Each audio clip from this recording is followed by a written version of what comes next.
Happy Tuesday, everybody, and welcome into another episode of the Brett Allan Show, a pop culture podcast where we interview your favorite actors from film, television, comedians, music, and more, wherever pop culture hangs out. And we have a very special guest today. I've been looking forward to this conversation for a while. We are chatting with actor David Magidoff, and I mean, he has a lot of things going on. He just had an episode on American Crime Story come out, which this is a great show, by the way, but also you can see him on the morning show as Nicky Brooks if you haven't seen that on Apple TV, which again, that's just another great project. But we're here to talk about a lot of different things. He has something amazing coming out, Dexter New Blood, which is due out here in the next month or so. He plays Teddy Reed. So I just want to tell our listeners there's not a lot we can discuss about this. I know you guys have been looking forward to this conversation, but we'll do the best we can. David, welcome into the show. It's great to have you here today. Thank you, Brett. I mean, I can make things up. I can just like, yes. And I'll just say like, this isn't true, but yeah, there's just like, if you like aliens, I'm just going to say Dexter New Blood. That explains why he's living in a small little town, because he's been abducted by aliens. Now, this people have been talking about this season 9 for a very long time. I think just even as much as after the show ended, people wanted to know, well, this ended weird for a lot of people, but the writers, the producers, everybody from the top down has made it very clear this will bring fan service to most people, but it's definitely not a correction or let's kind of fix how we ended it. Would that be a safe assumption from your experience on this? Can you even answer that question? I can. I think I can. I'll try. Let's see. So they first off don't like calling it Dexter season 9. Yeah. They want it to be called Dexter New Blood because they want it to be separate. Like even talking with Clyde about it, Clyde, who's a wonderful, awesome dude, our showrunner, Clyde Phillips. And he's very, in a very, I think, good way, adamant about saying like, hey, this is yes, the continuation, but this isn't just like the next season of Dexter. It's like 10 years have passed. It's Dexter, New Blood. It's very much like its own thing, separate of the like 8-season experience. And I would agree, it's not, it's in a really good way. I think it's going to be really satisfying for the fans, of which I've learned now there are many. Ever, not being in any of the Dexters previously, you're like, oh wow, people really like this show. And I also think it's going to be great. I think it's the great show where it's going to be a family sitting in their room and one of them watched every episode of Dexter, can't wait for it to come back, married someone since the seasons ended, and that person has never seen it, could care less about it, would much rather watch Hacks on HBO Max or something, and goes, wait, what is this? And it's like, as the show is going, over the shoulder watches, and then eventually by like episode 2 sits down next to their beloved who's been a Dexter fan, and then by the end is going to be like a complete fan. I think it's one of those shows that's going to really reel in the family and friends of the beloved fan, and I think it's going to be a really satisfying way to see this experience as a fan. I think fans are really going to enjoy it.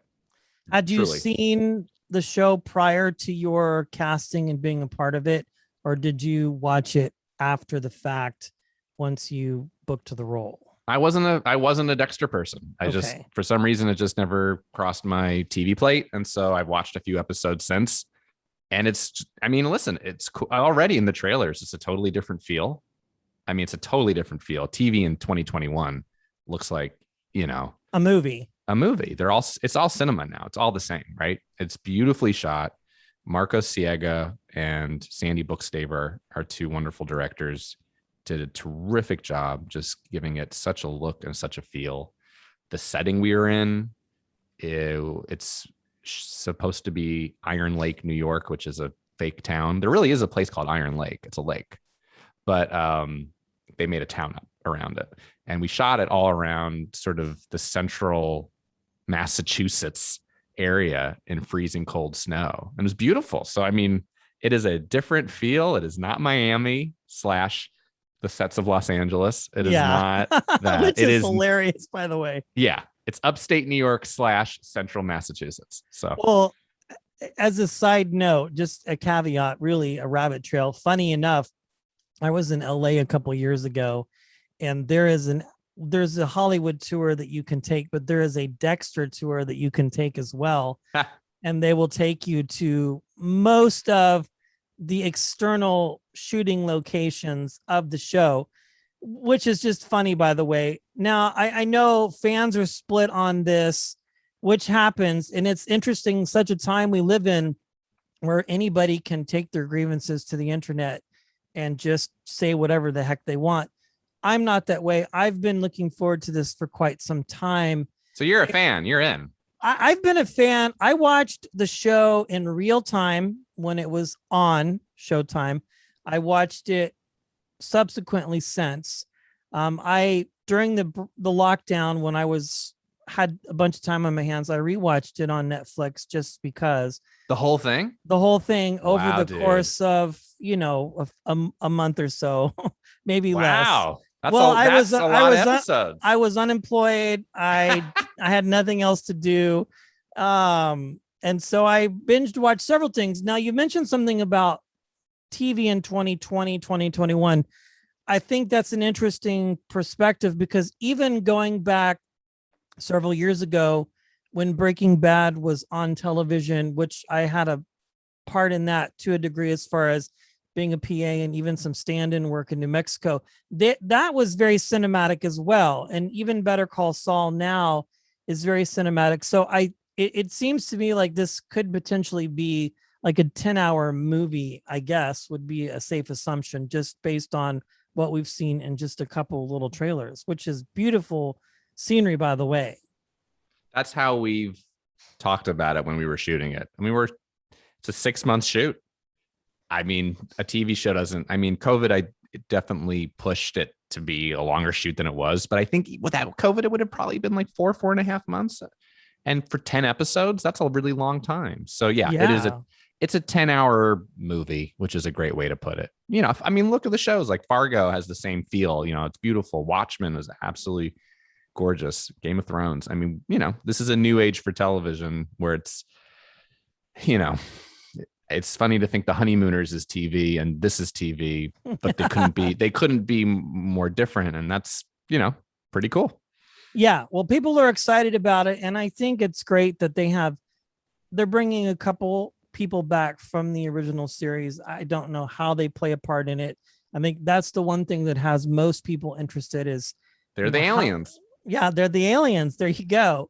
It all actually turns out to be like an episode of American Horror Story. That's what I think is going to happen. Ryan Murphy is the secret showrunner. Clyde Phillips he took the paycheck, but it's been Ryan Murphy all along. Ryan Murphy, that is a guy. He's like Aaron Sorkin. Whatever the guy touches, yes, he just turns into television gold. It's actually, here we go. Here's the pitch. It's a backdoor pilot series to another like 911 kind of type of thing. That because people do that in television. You know how they sneak those pilots in, and I think that is infuriating personally, just from a content observer and interviewer, but I digress. I'm excited about it. You have a few people coming back, which is great. I think it's funny too. When this was first announced, even Julie Benz was getting all these DMs and all kinds of crazy stuff that she was posting saying, unless Dexter's a vampire and can bring people back from the dead, I can assure you, I will not be a part of this. I think people are interested at the end of the day just to see what happens. Again, a lot of people have been waiting for it. You shot this during the pandemic, from what I understand, and you were just recently wrapped things up like within a month or two ago. So this is literally going from that to series here, like within a month or so. Overall, your experience seems like it was great. You had a fun time. You were a part of an iconic piece of pop culture, I think, as far as television goes. I mentioned this earlier on as we switch gears here. You've done a lot of things. You were a part of the morning show. You've done this American crime story piece here that you posted on Instagram. That's the Monica Lewinsky story, which that is a fantastic show, by the way. Your path to acting has been unique. I've heard you talk about this in other interviews, and I know you get asked all the time, so I won't ask you, now, what is your Hollywood journey? But really for you, you just seem to be, from what I get, just attracted to entertain people because you're a comedian as well. You do a great Matthew McConaughey, by the way, which I just love. Thank you very much. I appreciate that. Yeah. So let's talk about just this for you. Stand-up comedy, was it before acting, or were the two kind of married together? Because I know for a lot of people, it's either one or the other, or sometimes it's just one happens while the other's taking place. Yeah, for sure. I am an improv comedy is my thing. Right. You teach classes, by the way. People should know that. I do. I used to do more so. I don't teach as much these days, which is wonderful and terrible. Wonderful, and then I'm working a lot more, so I don't have as much time to teach. Terrible, and then I love teaching, so I miss it. But I've done improv ever since I was 15 years old. And so I've just been a huge through line in my life. It makes me happy. I like doing comedy with other people, which is different from stand-ups who like doing comedy by themselves. And yeah, it's a big difference. Huge difference. And the art form is huge too. And I adore stand-up comedy and stand-up comedians. They're just a different breed. You know, have you had a chance to interview many stand-ups? Oh, I've had dozens of them on my show. And I've had people like Matt Walsh, who is a Upright Citizens Brigade, you know, and they're two different muscle sets. Now, sometimes people do both, but I've had a couple dozen comics, and yeah, it's in fact, there's kind of a little bit of tenaciousness when you ask a comic about improv. But sometimes one leads to the other eventually, you know, but like to be able to say that they're the same thing, you can't say that. To answer your question, they're just so different muscle sets, but equally great in content. They both elicit laughter, but how to get there is a different thing, you know? Yeah. So I'm the Matt Walsh type for sure. I'm the guy who I love doing improv, and I love performing with people. I love doing musical improv. I dabbled in stand-up for a moment when I was hosting my MTV show because my co-host at the time was doing stand-up, still doing wonderful stand-up. And I got inspired to try it, and I realized, oh my gosh, you can't just casually do stand-up. Like, this is a passion. This is heart. This is a lot of work. This is multiple times a night getting up on stage. Also, if you talk to stand-ups, you know, they need desperately to be on stage and tell jokes. They need to share what's going on inside them. I don't have that quality. I want to desperately do comedy with other people and make up silly stories. I don't need to tell my story.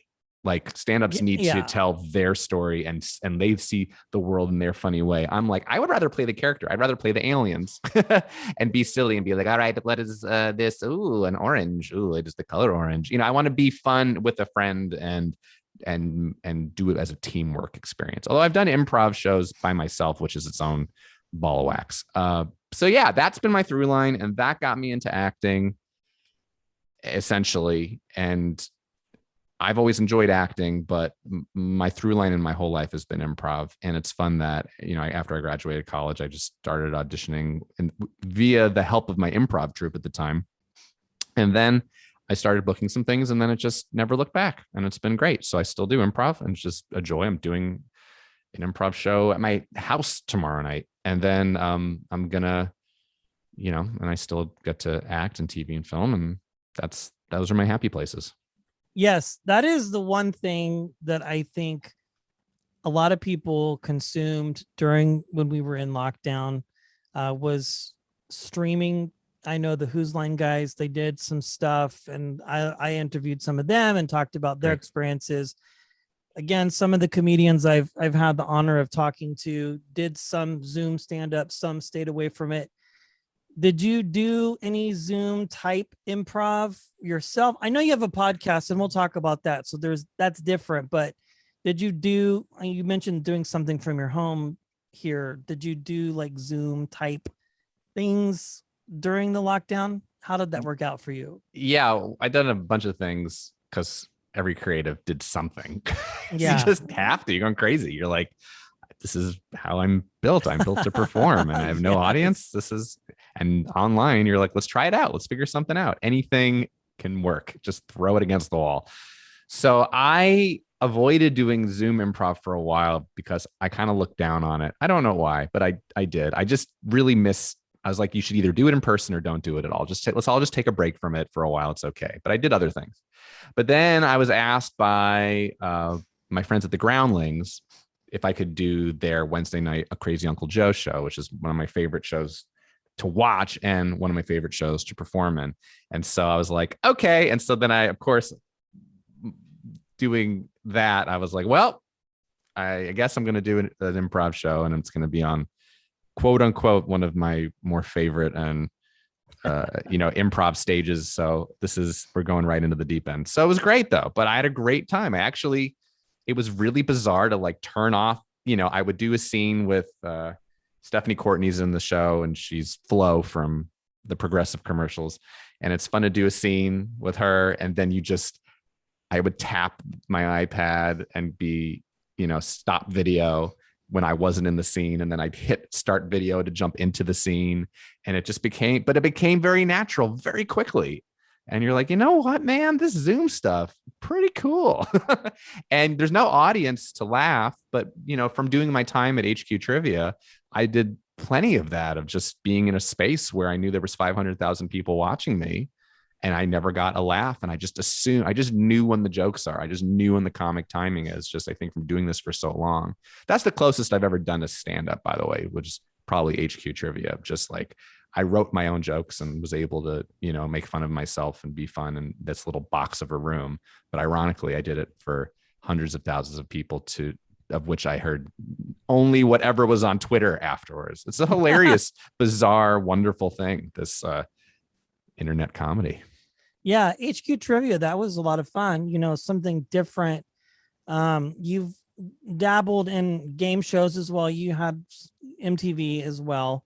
But you've just had a lot of different comedic type of experiences, which I find what you do, when I say you, everybody that I've talked to, just fascinating, because it's so different from the world that I'm a part of outside of having an interview show. Like past that, that's my connection. So I've learned a lot that way, but you creatives are a unique group of people because you do things that most people might not choose to do. So you do all of those different things. You do acting. Is there one in particular that draws you the most, or you just enjoy everything that you have been a part of, whether it's acting or improv and so on? I really love, everyone has the reason of why they act. Some people have that inside them that says, I need to tell a story. I built this. And some people are like, I need to tell jokes. Some people are like, I need to tell my story. I don't really care about other people's stories. I want to write my own pilot. I want to do my own shows. I want to do my own thing. I want to do my, stories of my family, or the stories of my culture, or the stories of my community. For me, you kind of said it earlier, I really like working with people, good people, kind people, and we're doing something together. I like being sort of in the weeds with people. And I think that stems from my improv days. I like the idea that we are all a little confused together, and we're going to go through some experience. So whether that be the joys of when I was doing Broke Ass Game Show on MTV, where it's me and my co-host and 65 people on our crew, God bless them, we were in the streets of New York City trying to get people to play these stupid games for a little bit of money. And at the end of every day, there was this very satisfying feeling going to bed of like, we were in the weeds. We had a challenge. It was a challenging thing, but it was fun. And we cracked a lot of eggs and made some great omelets. think that's really fun, to do fun challenges with people. So that's what improv is for me. You start going, I'm going to prove you all. It's like, I'm going to prove you wrong. Maybe this is all father issues. I'm just going to prove everybody wrong. Give me nothing and I'm going to turn it into something. And I think there's a joy to that. And even with Dexter, we were freezing, literally below freezing at the beginning of it. But Michael, what a great guy. And Julia and Alano and Clancy and Jamie and another Michael. There's the whole group, the guest stars, everybody who came on that show. It was a pleasure to get to know these people and then be kind of in the weeds, in the woods. I mean, like you said, you were PA and you understand what that's like. And sometimes it is a slog, but sometimes it's a joy and sometimes it's both. And I think I always try to find that. So I love doing that live with improv. And I think my greatest times on sets I do love that, but I love it like what Dexter was, like in a mostly closed environment where people are kind to you, where ideally most of the time you're not freezing cold. A little bit of that is okay, but it's really nice to be indoors. Yeah, I can imagine. But a little bit of that's fun. A little bit of the on location stuff is fun. But if I'm like, halfway into one season of Broke Ass, it was freezing cold outside, day after day, all day long. It gets you. And then the second season the other half of that season was so hot. 8 a.m. you get out the door and it's just you're beaten with humidity. And this is how the day begins. And you're just like, I hate everything. So I'm okay with a little bit of that, because it's just a struggle enough to do any of these shows. So when the elements get involved is usually my like Achilles heel, but I don't mind a little bit of it, because then you get to say, yeah, I did a day or two in the freezing cold. But when you're like, I did a month or two in the freezing cold, you're like, that's a lot. So yeah. But I do like the challenge. I do like the challenge, and I like surprising people. Yeah. You said something interesting, and I want to talk about this. Was your family supportive of you when you kind of came out and said, I'm doing this. This is the career path that I'm choosing. What was that moment like when you maybe had those conversations with family and said, okay, this is what I'm going to be about probably now and most likely for the rest of my life. This is it. Yeah. For an only child in a Jewish family, that's a very scary prospect, because they're like, why? Why would you do this to you and to us? But I was graduating college from USC, and a friend of mine was Snow White in the Snow White musical of California Adventure. Okay. And she's like, David, there's going to be this like improv team at California Adventure called which was called it stood for the Department of Untapped Hilarity. Old school California Adventure, by the way. Oh, so you're very aware. Yeah. Yeah. And so, and I was a little kid. And so I was like, sure, I'll audition for this. They're looking for people. And so I went in, and it was like a tiny American Idol. Like it was like a bunch of us and then less of us and then a few of us. And by the end of the day, like I got it. And that, when I was able to tell my parents, hey, I'm actually going to do improv for money, they were like, what? And it was like $23 an hour. They were like, oh, this is not crazy. So that was the very first time I ever did this thing for money, and that I think were like, oh, it's not just us who think you're kind of fun or your friends, like someone else actually hired you for this improv thing. So that I really think it's a small thing, but it was a game changer for them, because I think in their minds they're like, oh, I think it just didn't make them worry as much. So that was a really fun moment. That's fantastic to have that support in a family, specifically mom and dad, if you can, because really, this world that you're in is so different. And I say that all the time, but depending when the checks start coming in and parents realize, oh, wow, you can make in a day, perhaps maybe what you might make in a week, if you're doing commercials or whatever the case might be. Yeah. It's extremely fascinating. You've done amazing work, David. And again, I'm excited to see this new blood.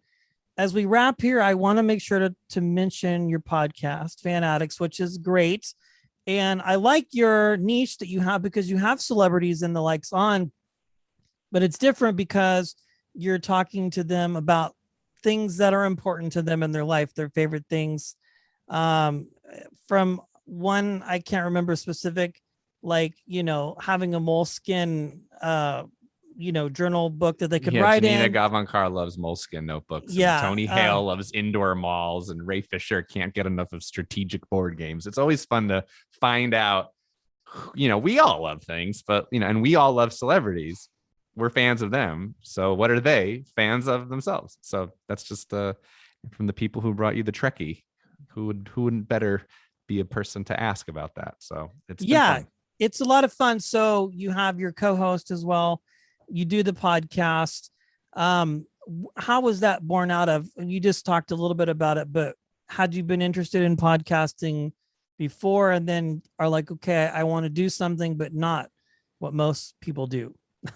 Yeah, I had a meeting with Roddenberry Entertainment, and I was going to pitch some podcasts to them. And I was like, I got this great idea. It's going to be called Nerding Out with David Magidoff. And the idea is like, we're all have like an inner nerd inside of us. Like it's going to be, we're all going to find out what people really nerd out about. Like, what does, this celebrity nerd out about? I'm going to interview all these celebrities and we're going to find out, what they secretly nerd out about. And they're like, we actually have a podcast that we're going to launch soon called Fanaddicts, where it's pretty much the same thing. Like, would you like to co-host that? And I went, sure. And so that essentially was how I was able to pitch a podcast, be told no, and then be told yes, which was essentially the same podcast that I pitched. So it all worked out. And Claire Kramer is a wonderful co-host, and she was going to host it, and then she thankfully said yes to me co-hosting it, and she's fantastic. And also, to circle back, she's great friends with Julie Benz. So it's funny that you mentioned her, because she was telling us, she's like, oh my gosh, David, when this Dexter thing blew up, my friend Julie, all she got was just like constantly hit up, like, how are you coming back? And she's like, I'm dead. And they're like, yeah, we get that, but how are you going to come back? So no one believes that anyone can be back. But to be fair, Deb on the show died and she came back. So, anything's possible. Yes. Yeah. I mean, I think it's interesting. People have kind of maybe put together how that's going to work out. I guess a lot of people are curious about that. A few people are coming back. Deb, Trinity Killer again. But what people don't get is when these types of shows are put together, there's a lot that happens that might make it out to the press, but then there's a lot that doesn't make it out. Interestingly, how they can keep some of that stuff tightened up. So we're excited for it. Dexter New Blood, not Dexter season 9. For all of you Dexter fans out there. Also, American Crime Story, which can be seen as well now streaming the morning show. Fantastic there as well. And you've just done a lot of other things. I mean, your IMDb credits are massive, and I'm excited to see also what comes out next. What are you working on now that you've wrapped Dexter? Do you have anything else that you can talk about, or are you just kind of like most actors and you have a lot of irons in the fire and you're just kind of waiting? I guess would be the best way. Oh, we're always waiting, Brett. We all wait. Everybody waits. There's the classic story I love. I forgot what the movie was, but it was like Dustin Hoffman and Gene Hackman had this conversation to each other, apparently, where once at the end of a movie that they were both filming, one says to the other, do you ever get this feeling that this will be the last movie you're ever going to do? And the other one says, every time. So if they feel that way, then we can all feel that way. But I did just shoot a show over on the Paramount lot for Nickelodeon that's coming out in a month or so. And then, just doing the podcast. So I'm excited to keep doing that. Actually got the whole Dexter crew on for the podcast. So keep an eye out for that. They're all going to be telling you their favorite things. And we just did Michael Hall's last week, and it very much tickled me. And I can't tell you what he loves, but when you find out, it is going to be something that puts a smile on your face. Exciting. And thanks to our listeners who have joined in for this episode. We really do appreciate it. Because of you, we have the show. If you are a new listener, be sure to head over to Apple Podcast and search the Brett Allan Show and give us a kind rating and review. It really does help and allows us to continue to put great episodes out and talk to amazing people like David. And we have a lot of exciting episodes coming down the pike. David, thank you for joining us today. I really do appreciate it. Thank you, Brett. Totally a pleasure, man.